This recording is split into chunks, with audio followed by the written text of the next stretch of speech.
Joseba Pagadizabal Irizar, 23 urte dazkat, hilabete honetan 24 eta taxistan. Baserrien animalia dazkau, baina hortik ez dugu benefizio ikateratzen.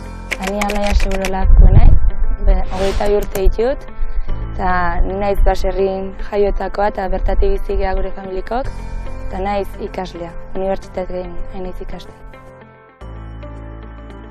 Txikitatik baserrin hasi gea, animaliak dazkau, baina horik ez da errentagarria hola garbi ez da ikusten, eta orduan beste lanbide bat bilatu behar da. Txikitatik eskola bat botatzen saiatu izan naiz baserrian, eta nik ez dut nire bizitza baserririk gabe imaginatu nahi. Baina ikustetena da gaur egun gero eta zailtasun gehiago jartze dizkigutela hori egin ahal izateko. Nik uste gazte ez dala gu bilona bakarrik.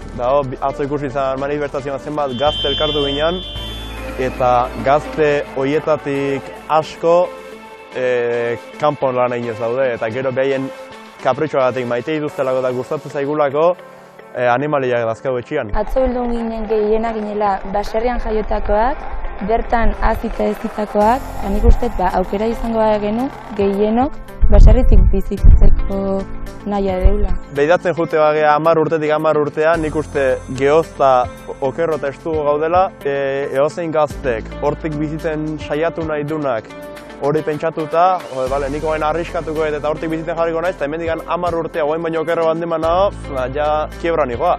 Eta orduan arriskatu eta beste lan bat hartu behar duz. Eskatzen zena zen batez laguntza. Azken finen nik uste dugulako hori lehen sektorea dela oinarrizko sektore bat, benetan behar dena eta guztioi elikagaia ematen dioguna.